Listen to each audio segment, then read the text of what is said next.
the Flower Stand Block of the Month, Month 1 tutorial.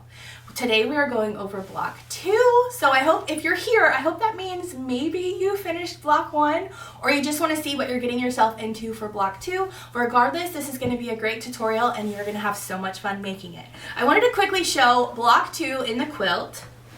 So here is Block 2. We are making the adorable little tulips in mason jars. So you can see right there, Block 2 in our quilt. For this tutorial, and to make Block 2, you will need your flower pack number 1, so your month 1 flower pack, so your envelope, and pull out your block pattern. Both blocks, Block 1 and 2, are both in the same pattern, so you probably already went through the pages to kind of see what you were getting into, or maybe you already started. I know there are a few of you that probably are already finished with month 1, and I think that is so wonderful. I hope you loved making it. So let's go ahead and get this open.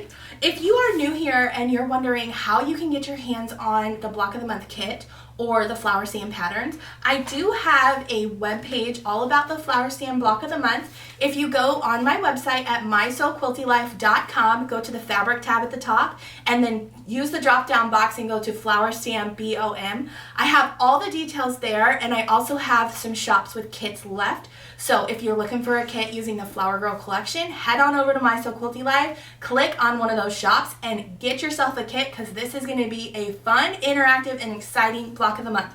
If you've already opened your envelope, I bet you know, because you already know what's inside. We've got some fun things planned with this. So if you're also just looking for the patterns, I do have a little bit, or I should, hopefully by when this video airs, I have a little bit of patterns left that come in the sealed envelope. So go ahead and pick one up and sew from your stash. So let's go ahead and get started with block number 2.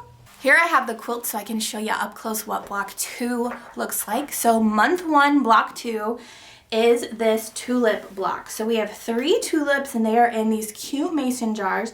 And we have our first hand embroidery block here. So if you haven't already and you want to hand embroider, check out my Flower Stand hand embroidery tutorial. It goes over exactly how to actually stitch the tulips, and it goes over basics, everything you need, some simple steps, some tips for you, and just everything that you need to know in order to make this block. So here we have Block 1. Now we're moving to Block 2. Now, if you are completely against hand embroidery, and you're going to hear me say this a ton because there are a ton of you that have told me you are not looking forward to this hand embroidery and you almost didn't participate in this Block of the Month just because it had hand embroidery. Well, I'm going to show you a couple things that you can do. So first, you can hand embroider your pieces. Not a problem, right? We can watch that tutorial and be off on our way.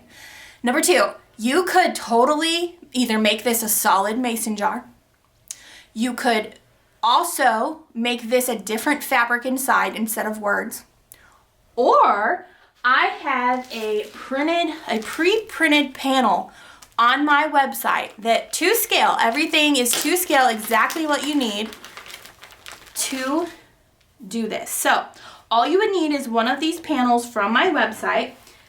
So here we have the tulips right here. You cut them out on the dotted line and you are ready to go.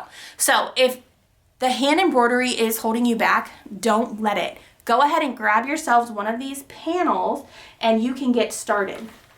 Okay, are we ready to get started on this block? This is such a fun block. I love it, and it goes together super quick, and there aren't a lot of pieces, so that's great. I think we only go from A to J. So what you need is you need your month 1 flower pack. So this is what it looks like. You're gonna open it up and you're gonna grab your pattern out of there. Grab your pattern. You will also need, if you haven't already, you will need your Flower Stand embroidery word guide. So this is your template. So this is what you will use to hand embroider. So it tells you everything you need to know, your rough cut, your final cuts, and instructions. Again, I encourage you to watch the Flower Stand hand embroidery tutorial where I go over exactly how to do this. Okay, so we need our month 1, and we need to turn to Block 2. So here's Block 2. I covered up my cutting instructions just so I wasn't sharing them with the world. Anyways, okay, so let's go ahead and get started. All right, so I'm gonna move this quilt out of the way. I love this quilt so much. It's so pretty, and I'm so excited to make it again. I was a little nervous because I really don't love making quilts twice in a row, or even with the same fabric. I'm not a fan of making the same quilt in the same fabric, but this has been a lot of fun. Okay, so I've already gone ahead and cut out all the pieces I need for this tutorial, okay? So you're gonna use your block cutting instructions, which I have covered up here, okay, to cut out all of your pieces. So each of the pieces have a fabric swatch, and it actually shows the actual fabric swatch, and it gives you a SKU number. So you know exactly what fabric you need for this block. Now, I will tell you there are 2 fabrics that are directional in this block. So in the middle here, your stem and leaf block right here is directional. So when you are cutting these prints out, so these ones right here, you want to make sure that those leaf prints go up and down, okay? Now, if that does not bother you at all, by all means, do it however you would like. I know some people do not care that fabric is directional and they don't care how it is. So the other thing that is directional is this straight print right here. I chose to cut my stripes so that they will be this way, horizontal in the mason jar. Well, this way, there you go. Horizontal in the mason jar. Again, completely up to you if you choose to do that. I just wanted to bring that to your attention just so that you weren't caught off guard when your block was finished and you realized you really wanted that directional fabric to be correct. So now we're gonna get started. You may notice these cute little alphabet little markers here on my design board. Those are actually in your month 1 flower pack. That is a little gift to you. Each flower pack has a fun little gift each month just for you. This month is the Staying Organized Flower Stand alphabet markers. It's printed on a nice quality paper. You just need to cut them out. I used a dull rotary cutter, one that I use to cut paper with, and I just cut out them like so, and here we are. So you need piece A through J. And I actually decided to put the rest of my pieces in this little plastic bag so I wasn't having to have them all over. So just pick up a little plastic bag and you'll keep them safe. Okay, so let's go ahead and get started. Now that we have our pieces, we have them marked, we are ready to go, assuming that we are already either hand embroidered or have our pre-printed panel cut out. So here I have the pre-printed panel tulips cut out. I decided to use this panel and this one so I wasn't having to hand embroider everything again, since this is my second quilt. So go ahead and get that hand embroidery done if you haven't already, and we're going to move on to step 1. So I say this all the time, but every step 1 of my pattern is always going to be draw a diagonal line on the back of your fabrics. So for this one, this block, we are only drawing diagonal lines on the back of fabric D squares. So those are those little 1-inch background squares right here. So you're gonna draw a diagonal line on the back of each of those. Now, I actually don't do that anymore, and I say this in every video, so I apologize if you're tired of hearing it, but I know there's somebody out there that might be watching this for the first time and just wanna know why. So I use diagonal seam tape on my machine, which gives me a red diagonal line to follow. So all I have to do is align my corners up with that line and I'm good to go. So I don't draw a diagonal line on the back of any of my pieces anymore. But if you do not have that, go ahead and draw a diagonal line on the back of all of your fabric D squares. Okay, so let's go ahead and get started. We are needing our fabric E and our fabric D. So my E are these ones up here. This is the tulip petals, if you will. So the tulip petals are getting their fabric D. So all we are going to do is take one E and put those squares in the top corners of our fabric E, and we're gonna sew on that diagonal line. Then we are going to press them.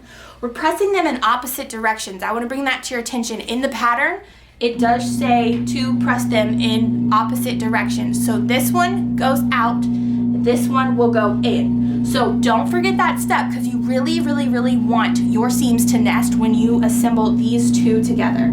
So these two right here will make up one tulip.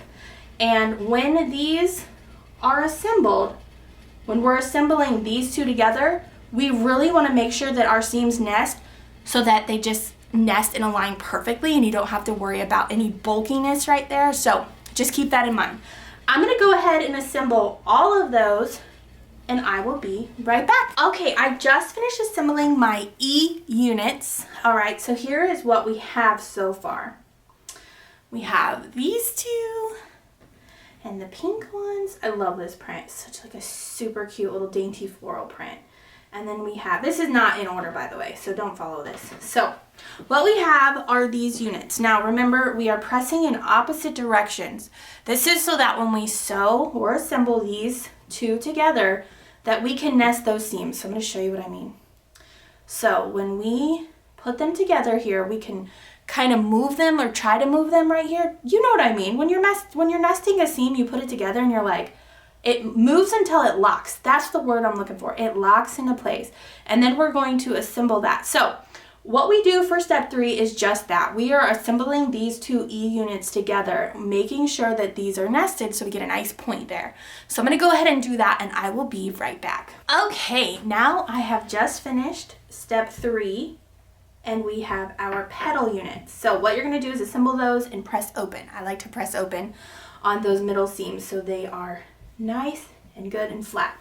So now what we're going to do is move on to step 4. So for step 4, we're just assembling 2 fabric D squares to the bottom of this. So it's going to create that tulip right there. So simple, simple, simple, not hard, not a hard step. We just basically did that in step 2. So I'm going to go ahead and do that. You're going to press out, so press towards fabric D, and then we will move on to step 5. Okay, so here I have my finished flower units. I went ahead and trimmed all the little excess little things that hang off of them, off the little threads. So here we go. Here are our flower units. We got 3 of them. This is how they will go in the block. So now we're going to move on to step 5. So step 5, we are just assembling our fabric D squares to our fabric F rectangles. So those are the little leaves that are at the top of that block up here. So I'm just going to lay them out here so I can show you. And just keep in mind, you do have a directional guide right there. So this one's pretty simple. You are just putting 1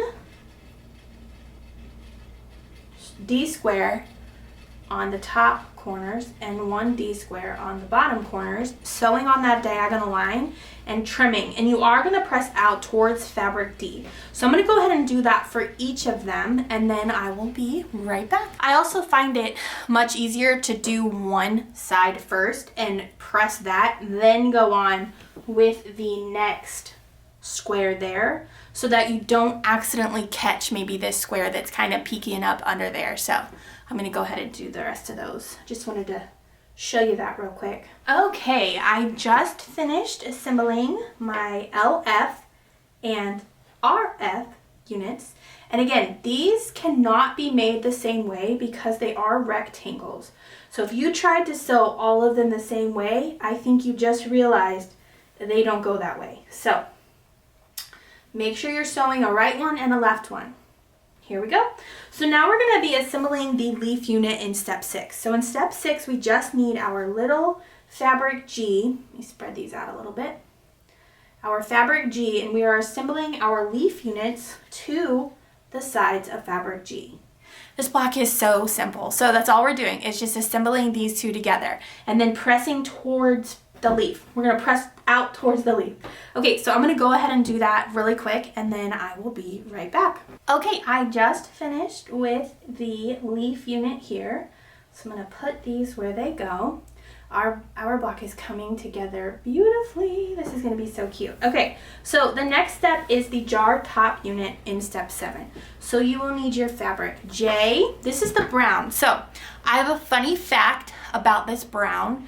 So originally, when I designed the Flower Girl collection for Moda and turned it in, we had brown in the collection. Pretty much the same brown that we have here. Oh my goodness. So when we started getting strike-offs back for the brown, I was just not in love. I thought it kind of took a little bit away from the collection in a way. And so the design team at Moda and I decided to just get rid of it. So one day I'll have to try to find those strike offs to kind of show you. I don't know where they are right now since we moved, but it's funny, it's hilarious, because the brown, I was so excited about it because I love having like a neutral color. Like gray is totally in right now, but I was like, oh, brown just adds another softness to it. And I was so excited about it, and in my head it looked so good, and then on the fabric it was not pretty, not good. So I mean, just imagine Flower Girl with brown in it. So just imagine that for a second. Okay, so we are going to assemble. Now it's back to the tutorial, no more story time. Okay, we're gonna assemble our fabric D squares to our fabric J rectangle.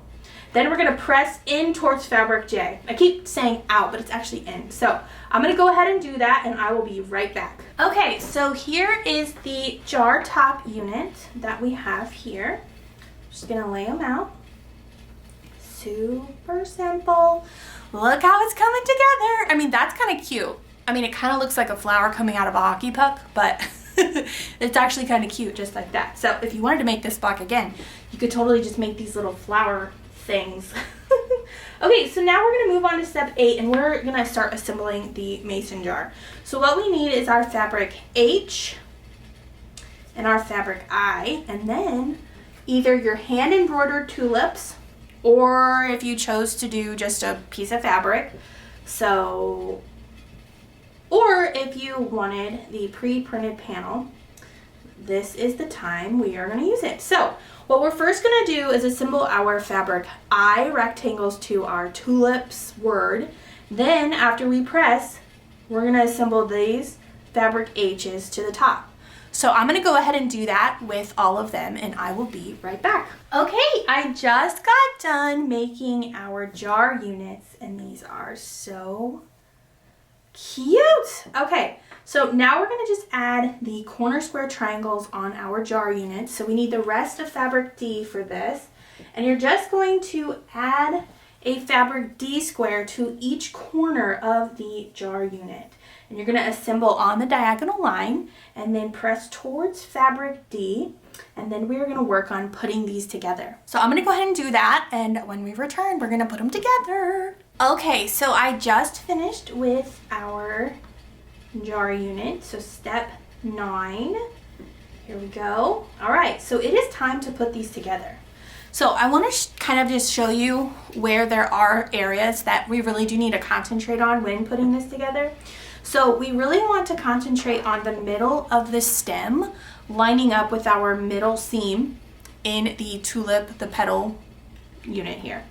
Then we also really want to make sure when we assemble the jar top to the jar that our seams align so that the brown touches, just barely touches that color of the jar. I want it to be off, but what I like to do on these things right here is sometimes, yes, sometimes I could just put it on there and sew and pop it open and it's perfect, while other times it's not. So what I like to do is I like to put my piece on top, and then I like to, with my finger, put it at what a 1/4 inch would be, and there you go. You see that that would look nicely, okay? Sometimes I'll go ahead and stitch right there, just like a 1/2 inch over that, then do the same over here, and then kind of give it a little tug. And I'll probably do that for this part, but feel free to do that. Feel free to, you don't have to just start assembling your seam from the top. Sometimes you want to make sure with these contrasting fabrics that it does actually align. So that aligns nicely right there as well. So don't forget to make sure that your stems are aligned with your middle seams and make sure those pieces are aligned there. So I'm going to go ahead for step 10 and assemble one whole flower jar unit, and then we are going to put this block together. It went together super quickly. I hope that you find that these blocks are so much fun. Okay, so I'm going to go ahead and assemble all of my pieces here. Okay, I just got finished with these cute little flower jar units. I'm just trying to arrange them correctly. Now, this is real life, guys. So I told you where to make sure you match your seams. What I forgot to tell you is you also wanted to match them up at the jar. So good for you. You're watching this video first. I forgot, and so on these ones look great, but this guy, this guy sticks out of the jar, his leaf. But you know what? It doesn't bother me at all. I'm keeping it. I am not gonna unpick that to move that over. It is just fine. It's gonna look so good when it's quilted up. You will never know that that happened. So if you're watching this, before you make it, remember to match up right here and here, as well as align your stem with the center seam of your tulip, and then you wanna align the jar top to the jar bottom there. So now we're gonna move on to our final step. We're gonna be assembling fabric C rectangles to the sides here and fabric A to the top. Easy peasy. We're gonna be pressing towards fabric C and A. So I'm gonna go ahead and do that, and I will be right back. Okay, are you ready to see my finished block? Oh my goodness. This is so cute. I said it before and I'm gonna say it again. I think this might be my favorite block in the entire pattern. I don't know what it is. I think it's just the cute little mason jars that just make me just fall even more in love, or the cute little tulips sprouting out of it. I don't know what it is, but this is so cute. I hope that you enjoy making this block 2 of month 1 and you're enjoying all the fun little goodies that I have in your envelope. Don't forget to post on social media your blocks using hashtag Flower Stand Block of the Month. Okay, I'm gonna go to the front camera and say goodbye. Okay, we just finished up block number 2 and it is so adorable. Guys, I am so in love with this block. I know I just said it, but this is probably my favorite block in the entire pattern. And I don't really know why, other than maybe it's just because it has less pieces. You might feel the same way, but I just think these mason jars with the tulips inside, with the words, are just so darn cute. So I hope you enjoyed making this block as much as I did. I hope that you find it super easy. Do not forget to share your progress. I want to see your quilt come together. So use our hashtag, our special hashtag for this block of the month. It is hashtag Flower Stand BOM on social media. Also, don't forget to tag My So Quilty Life on Instagram and Facebook so I can see it. And if you haven't already, I invite you to join our private Facebook group called My So Quilty Life Quilty Community, where you can post your progress, ask questions, voice your concerns, no complaints. That's okay. Anyway, I hope you join that group so that you can meet a couple new friends, show off your progress, get some encouragement along the way. This is going to be an exciting block of the month, and I'm so excited for month 2. Starting May 10th. May 10th, we can open up our flower pack 2, and to see what's inside, there's actually a little surprise in there for you. A bonus pattern. What? Yes. So, okay, the Flower Stand flower kits, if you purchase them, it does have a little bit of excess fabric left over after you finish your block of the month. So, after you finish your entire block of the month, you can go back to your month 2 envelope and your month 4 envelope for that surprise PDF pattern to use up those scraps. Anyways, I won't give any surprises away yet, but I hope that you'll join me for the month 2 tutorial in just a few weeks. But until then, don't forget to like, share, and subscribe this video, and tell all your friends you're having such a wonderful time with this fun ultimate block of the month experience. Okay, I'll see you next time. Bye guys.